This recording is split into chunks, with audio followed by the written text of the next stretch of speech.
Hi, my name is Amy Harper, and I was diagnosed with sarcoma in the summer of 2016. It was a busy time of life, and I was, a really healthy person. I wasn't on any medications, never had to go to the doctor, but my knee was hurting, and so I had done physical therapy. It just wasn't working, and finally went and got some imaging done, and that is when they found that there was a tumor because of my age and because of some other things. They really didn't think it was any big deal, but I was probably going to have knee surgery anyway. But they referred me to the University of Iowa in order to get a biopsy and a plan for surgery. And so I was pretty naive and just thought, this is going to be a bummer that I have to have knee surgery. But everything's going to be okay. So 2 days later, or when they called me a couple days later with the results of the biopsy, and they said this actually is a big problem, and you need to get here in 2 days in order to start treatment.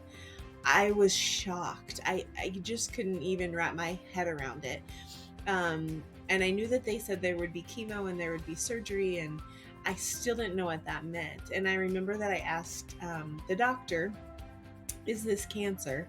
And he told me what the diagnosis was, and then he said, "But I want you to not Google this, because if you Google it, you're going to find a lot of scary things, and we need you to be ready when you get here."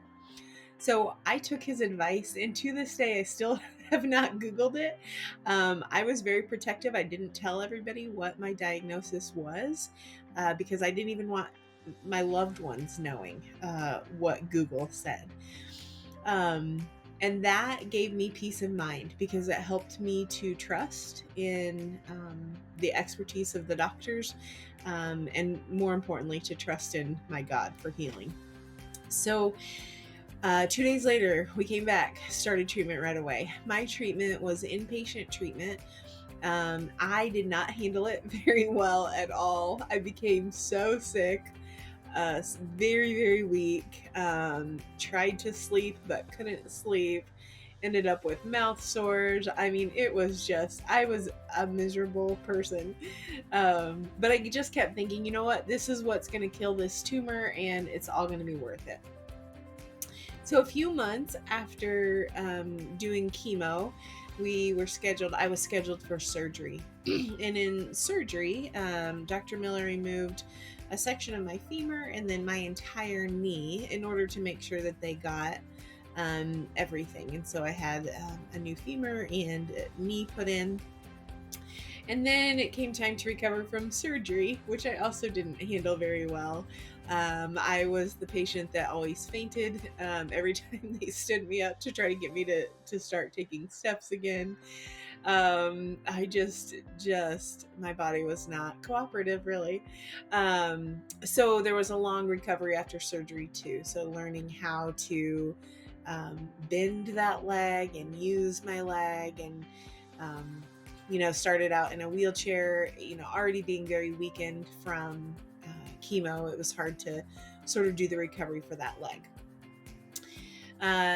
Then we found out that the chemo had only killed 5% of the tumor, and that what we were hoping and praying for was that it would kill 95%.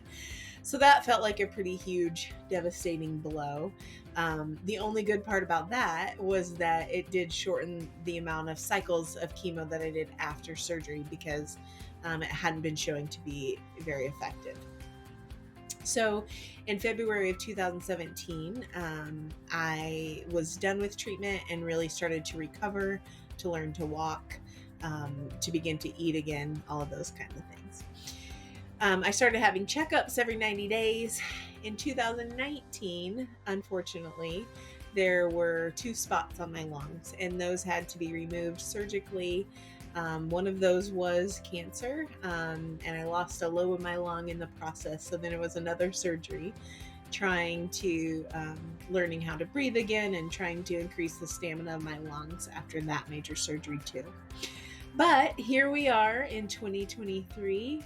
I'm doing great, no more spots, and I'm feeling good about the future.